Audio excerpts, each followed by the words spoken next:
Hola, bienvenidos a COVID-19, la semana en América, el espacio de France 24, en el que hacemos un resumen de las noticias más destacadas de la situación de la pandemia de COVID-19 en nuestro continente. A continuación, les presento los temas, algunos de los que vamos a tratar en este programa. Semana de repunte de contagios y de fallecidos en América. La región está experimentando una nueva ola de pandemia y los récords han llevado a que los gobiernos tengan que volver a imponer medidas rigurosas como el confinamiento estricto, el toque de queda, el cierre de los comercios. Pero la excepción es Brasil, en donde con más de 13 millones de casos y una nueva variante descubierta en el estado de Minas Gerais, el gobierno federal sigue sin tomar en serio la pandemia. Incluso han llamado a desescalar algunas de las medidas a partir de la próxima semana. Tenemos reportes de varios de nuestros corresponsales en la región para analizar este tema. Y siguen las discrepancias y también la polémica por la vacuna de AstraZeneca, que ha provocado, según los estudios, o provoca formación de coágulos en algunas personas que ya han recibido las primeras dosis. La Agencia Europea de Medicamentos indicó que se trata de un efecto secundario y que los beneficios de la vacuna son superiores.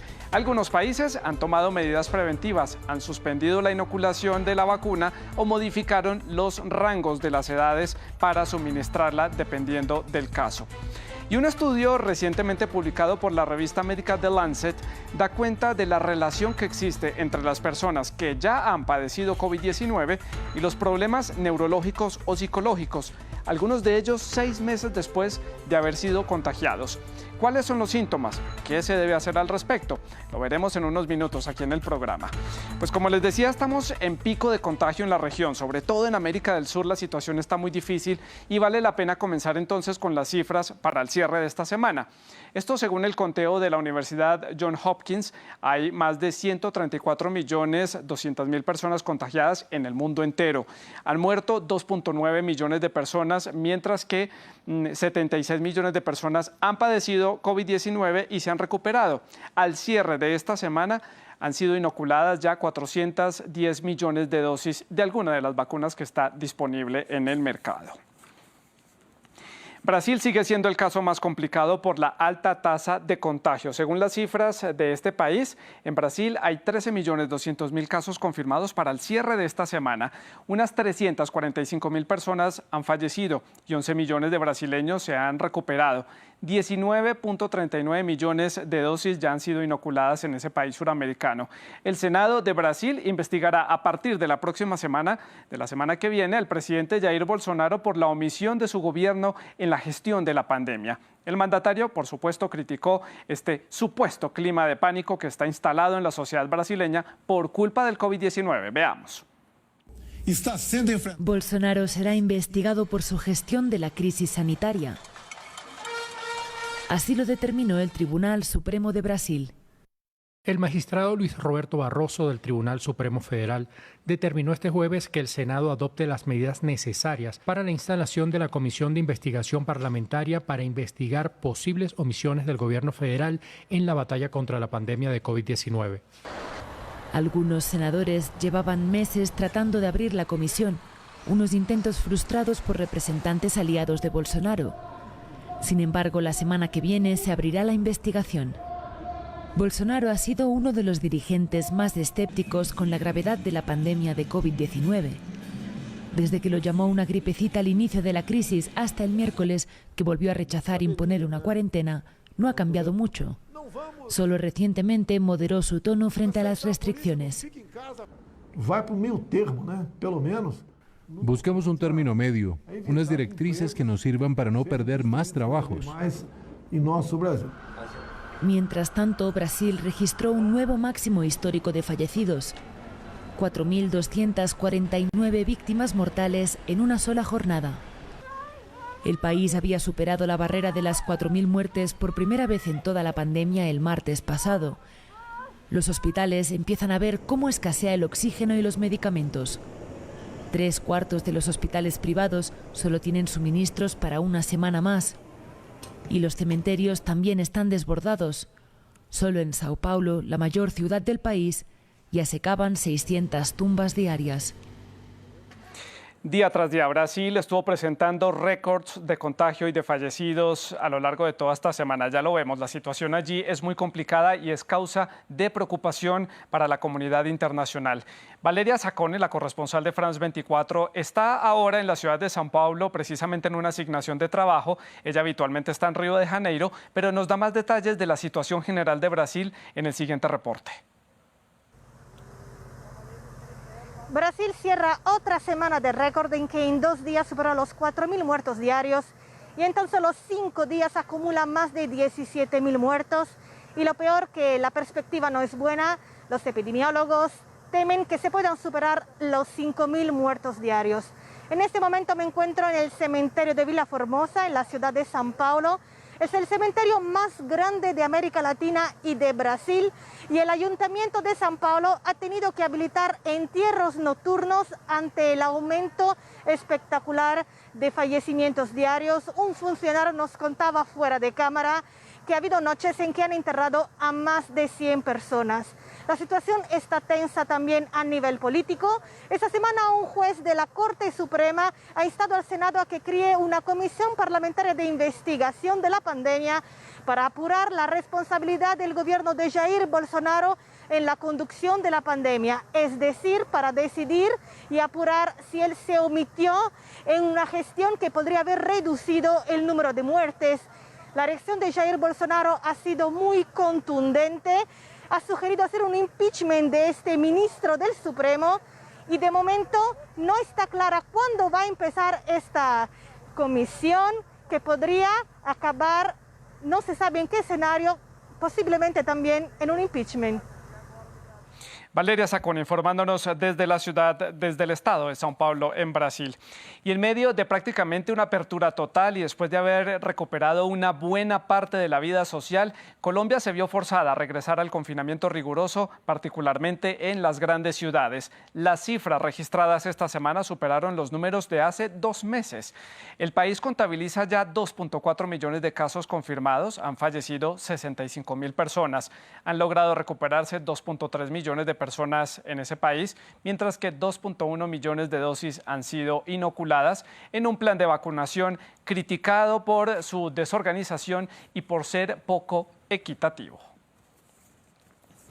Vamos a conocer más detalles de la situación en Colombia. María Clara Calle, desde la redacción de France 24 en Bogotá, nos tiene más información. Hola, María Clara, gracias por estar con nosotros hoy aquí en el programa.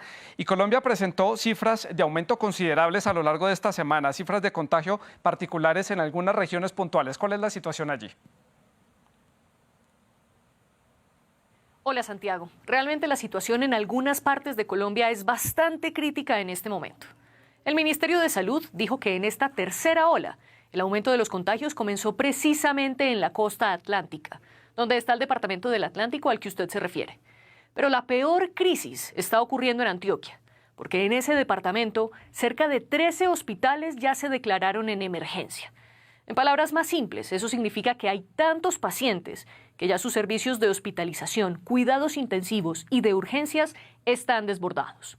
Eso ha generado que, por ejemplo, en Medellín, la capital antioqueña, cerca de 150 personas están esperando por una cama UCI.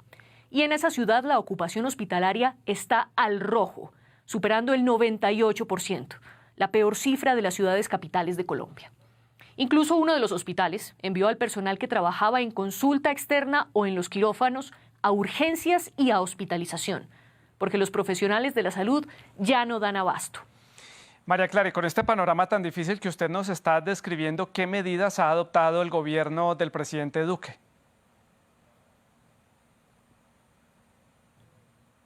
Ante el repunte de contagios que ha habido después de Semana Santa, el gobierno nacional impuso toques de queda nocturnos entre el 5 y el 19 de abril. Pero el horario de esa restricción varía de ciudad en ciudad, dependiendo de qué tan al límite está la capacidad hospitalaria en cada lugar. En algunas ciudades empieza a las 6 de la noche y en otras a medianoche. Además, los gobiernos locales reforzaron con otras medidas más drásticas. Bogotá declaró un confinamiento total desde la madrugada del sábado 10 de abril hasta el martes 13 de abril. En Medellín también se impuso un aislamiento obligatorio entre el jueves 8 de abril y el lunes 12 del mismo mes. Algo similar decidieron las ciudades de Barranquilla y Manizales, donde la ocupación de UCI también está al límite. ¿Y qué hay de la vacunación? Haciendo un barrido por los medios colombianos, leíamos muchas quejas por parte de las autoridades sanitarias regionales, locales, que las vacunas no llegan, que no es muy equitativo la distribución de ellas en las diferentes regiones y que la organización no es óptima. ¿Qué dicen allí? Bueno, Santiago, la verdad es que si en Colombia la situación es crítica en los hospitales, la vacunación tampoco parece estar muy bien. El Ministerio de Salud reconoció que miles de personas que se iban a vacunar con la segunda dosis y que ya tenían la cita programada, ahora deben esperar entre 3 y 5 días porque no hay vacunas suficientes. Las autoridades sanitarias explicaron que esto se debe a que comenzaron a vacunar masivamente a las personas que se acercaban a los centros de salud, sin importar si tenían una cita agendada o no, y que eso contribuyó al retraso que está viviendo el país. Pero cuando uno analiza las cifras oficiales, ve otras realidades. Por ejemplo, de las 2,6 millones de personas aproximadamente que han sido vacunadas en el país, solo cerca de 600.000 han recibido la segunda dosis. Eso demuestra que Colombia priorizó la primera vacuna y ahora muchos no saben cuándo recibirán la segunda. Incertidumbre entonces para los colombianos. Gracias, María Clara, por este reporte desde la redacción de France 24 en Bogotá, en Colombia. Y sin ser la excepción, Argentina también tuvo que instaurar nuevamente restricciones, sobre todo en el área metropolitana de Buenos Aires, la capital, porque los números no dan tregua. Más de 24.000 casos en la jornada de hoy. Es el cuarto récord diario consecutivo en ese país suramericano. Las nuevas medidas las dio a conocer el presidente Alberto Fernández, quien precisamente esta semana fue diagnosticado con COVID-19. Estas fueron sus palabras. Se prohíbe la circulación entre las 0 y las 6 de la mañana de cada día. Según las jurisdicciones, las autoridades podrán solo ampliar estos horarios en función de las especificidades de cada lugar. Vamos hasta Buenos Aires. Allí está Natalio Cosoy, corresponsal de France 24, para profundizar en la situación en Argentina. Hola, Natalio. Como siempre, un gusto tenerlo aquí en COVID-19, la semana en América. Ya oíamos al presidente Fernández hablando de las medidas. ¿Qué más restricciones van a tener los argentinos a partir de la fecha? Por la aceleración en el ritmo de los contagios, el gobierno nacional dispuso las restricciones más fuertes desde el inicio de 2021. Comenzaron a regir este viernes y se extenderán por lo menos hasta fin de abril. Es una normativa de carácter nacional, cada jurisdicción igual la puede ir ajustando según sus necesidades. Las restricciones más fuertes se aplican en las zonas donde hay mayor riesgo de contagio, zonas donde vive más de la mitad de la población argentina. Una de esas restricciones es la prohibición de circular entre la medianoche y las 6 de la mañana. También se prohíben reuniones en casas particulares y encuentros de más de 20 personas en espacios públicos al aire libre. Además, se suspendieron las actividades de casinos, bingos, discotecas, cualquier tipo de salón de fiestas. No se permiten tampoco los viajes grupales de egresados, viajes de estudio, ni viajes de grupos turísticos. Y específicamente en el área metropolitana de Buenos Aires, la de mayor circulación del país, el transporte público quedará restringido solamente para personas esenciales o para miembros de la comunidad educativa, estudiantes, docentes, trabajadores de escuelas, universidades y jardines de infantes. Natalio, la vacunación en Argentina avanza lentamente, pero constantemente están llegando lotes de vacuna Sputnik V desde Moscú. ¿Cómo va entonces el proceso de vacunación allí? Porque si se están disparando los casos de contagio, pensaría uno que la vacunación está más lenta de lo que pensábamos. Uno de los objetivos de estas 3 semanas de mayores restricciones tiene que ver con detener la velocidad de los contagios para poder inocular, para poder vacunar a la mayor cantidad de personas vulnerables. Por ejemplo, los mayores de 60 años. No se sabe si este objetivo se va a conseguir. Están llegando lotes de vacunas de diferentes proveedores, pero hay un cuello de botella con la distribución y la inoculación. Se están inoculando entre 100 y 180.000 personas por día y hay que ver si eso finalmente resultará suficiente. Gracias, Natalio, por este reporte, actualizarnos de la situación en Argentina. Natalio Cosoy informándonos desde la ciudad de Buenos Aires. Y por espacio de 2 días consecutivos, Chile ha tenido récords de contagios, más de 9.000 casos. Son cifras que superan incluso los estimados para las autoridades sanitarias, que ven también con preocupación la ocupación de las salas de cuidado intensivo, que llega al 75%. Recordemos que este país está bajo confinamiento obligatorio ya desde hace varios días. Hay varias restricciones adicionales y una vacunación que es ejemplar, pero que no está dando abasto para reversar la situación del contagio. Patricia Luna, desde Santiago, la capital, nos da más detalles en el siguiente reporte desde la capital chilena.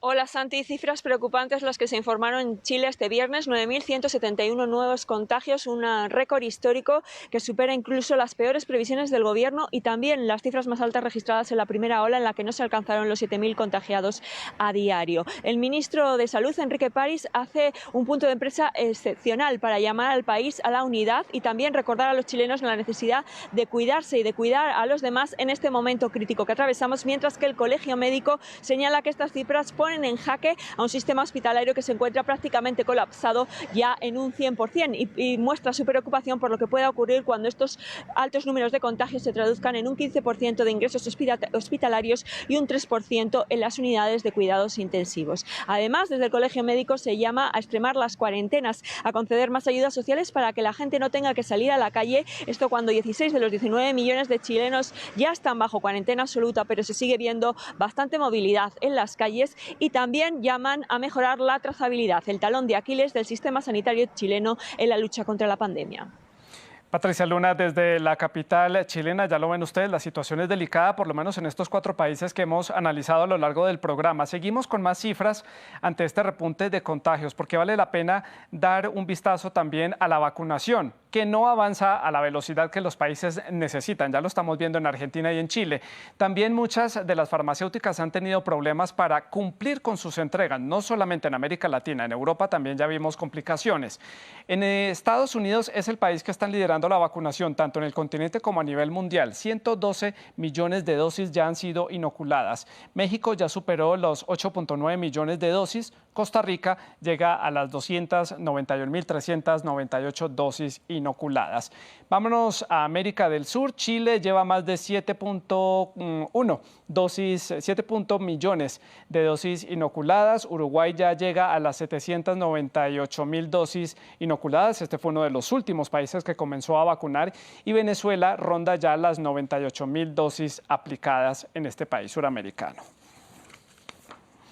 Y lo avanzábamos también en el sumario de temas de este programa. Sigue la polémica en torno al uso de la vacuna de AstraZeneca porque supuestamente propicia la formación de coágulos o trombos como efectos secundarios. Así lo ha confirmado la Agencia Europea de Medicamentos, EMA.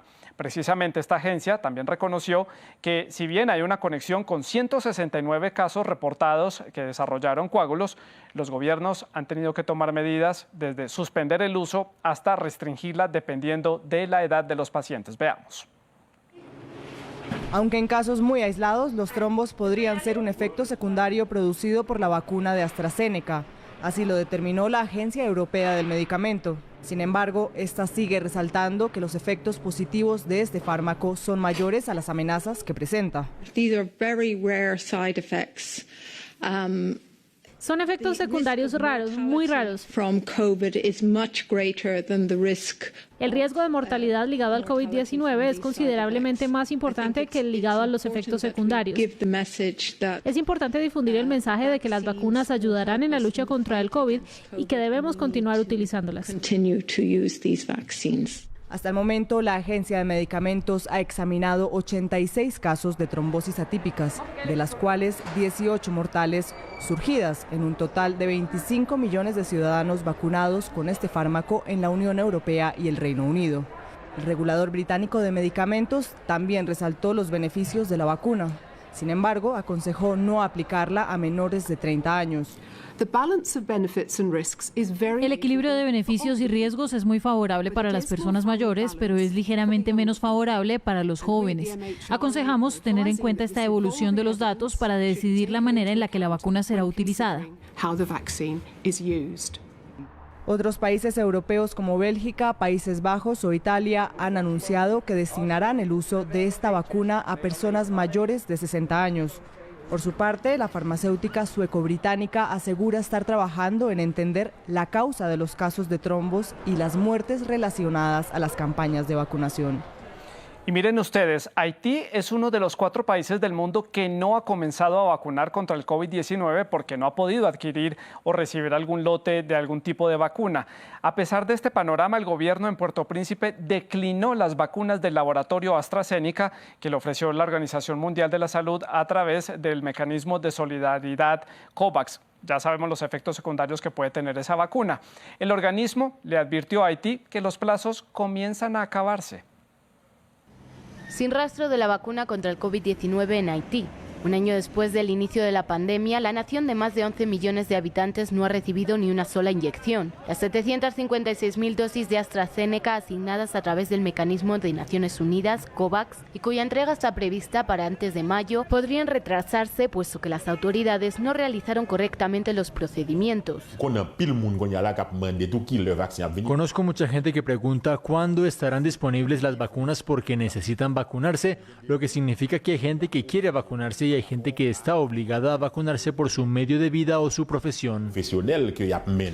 La empobrecida nación caribeña, sumida en varias crisis de seguridad, política y social que desde inicio de año ha llevado a miles a salir a protestar a las calles, carece de la infraestructura necesaria para garantizar el almacenamiento adecuado del suero, según las autoridades. Si bien las mascarillas son obligatorias, en las plazas de mercado apenas son visibles. Se supone que el gobierno nos va a dar más mascarillas para el coronavirus, pero no nos dan las mascarillas y no sabemos dónde ir a comprarlas. Las venden a un precio más alto del que podemos pagar. Somos pobres, no podemos pagarlas, por eso no usamos mascarillas. Y es que muchos haitianos no creen en el coronavirus, un desafío que podría poner en jaque su frágil sistema de salud.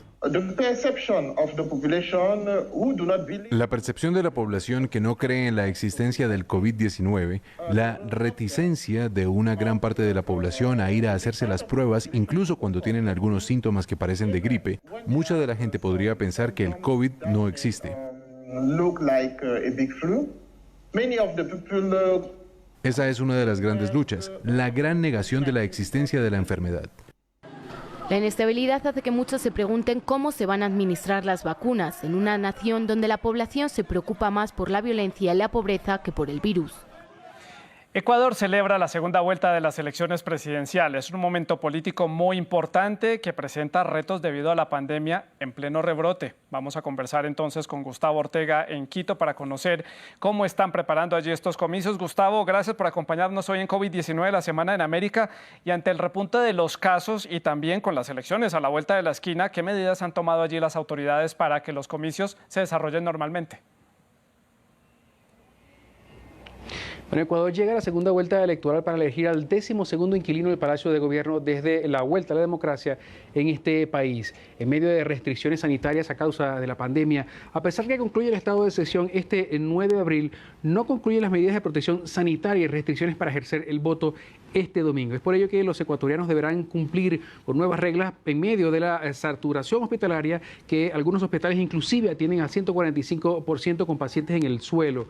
Los pacientes llegan con cuadros más extremos y requieren mayor tiempo de hospitalización. Y para estas votaciones, el Consejo Nacional Electoral impone nuevas reglas. La conformación de los centros electorales se realizará ampliando la distancia social y los votantes deberán ubicarse más lejos, a 2 metros de los miembros de mesa, para mostrar así su cédula. Se evitarán las concentraciones y grandes filas como sucedió en la primera vuelta electoral y se priorizará el flujo de personas e ingresos y salidas separadas de los electores en los centros de votación. Y los militares y policías fueron capacitados para evitar así las aglomeraciones. Habrá libre circulación vehicular durante el fin de semana, pero se retomarán las restricciones desde el 12 de abril.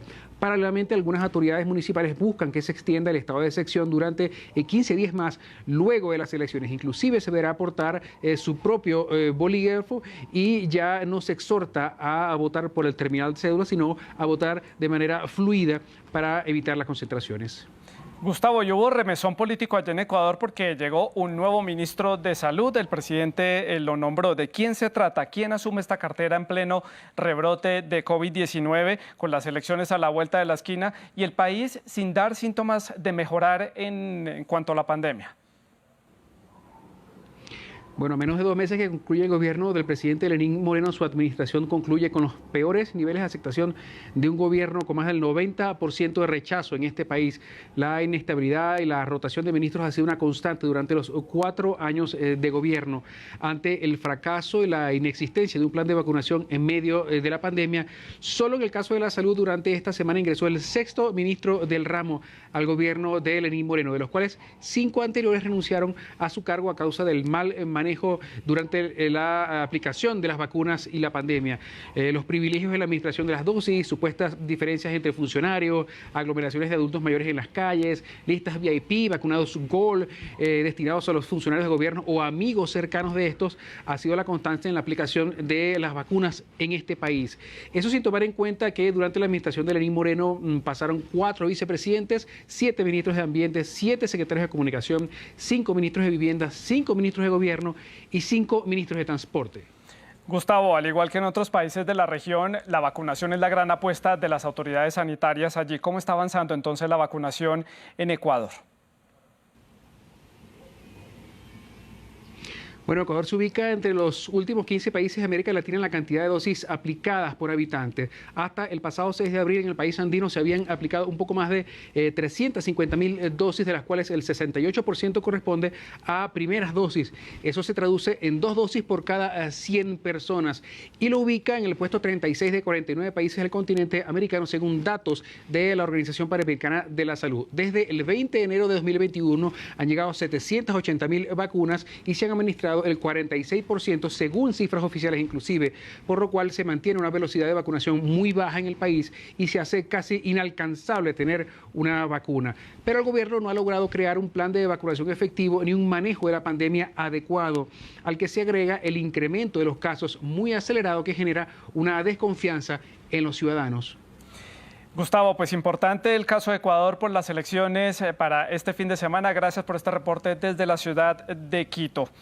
Cambiamos de tema. Un estudio publicado en la revista especializada The Lancet Psychiatry asegura que 1 de cada 3 personas que se contagiaron con COVID-19 presenta problemas neurológicos o psiquiátricos en los 6 meses siguientes al contagio. Entre las secuelas incluyen ansiedad, accidentes cerebrovasculares e incluso insomnio. Los expertos aseguran que estos síntomas pueden volverse crónicos. Muchas de las secuelas del coronavirus en la salud mental son a largo plazo. La investigación publicada por la revista The Lancet Psychiatry asegura que 1 de cada 3 personas que tuvieron COVID-19 presentan problemas neurológicos o psiquiátricos en los 6 meses posteriores a la infección por coronavirus. Entre estas secuelas, que ocurrieron entre 1 y 180 días después del contagio, se identificaron las siguientes: hemorragia intracraneal, accidente cerebrovascular, Parkinson, síndrome de Guillain-Barré, trastornos nerviosos, encefalitis, demencia, trastornos psicóticos, del estado de ánimo, por uso de sustancias, ansiedad, insomnio, entre otros. El análisis fue hecho por un equipo de la Universidad de Oxford que examinó el historial de 236.379 pacientes mayores de 10 años registrados en una base de datos de Estados Unidos. Escogieron personas que se habían contagiado de coronavirus después del 20 de enero de 2020. Según uno de los especialistas del estudio, las secuelas post-COVID pueden quedarse en el cuerpo por un largo tiempo. Desgraciadamente, muchos problemas identificados en este estudio tienen tendencia a hacerse crónicos o recurrentes, por lo que podemos anticipar que el impacto del COVID-19 podría perdurar durante muchos años.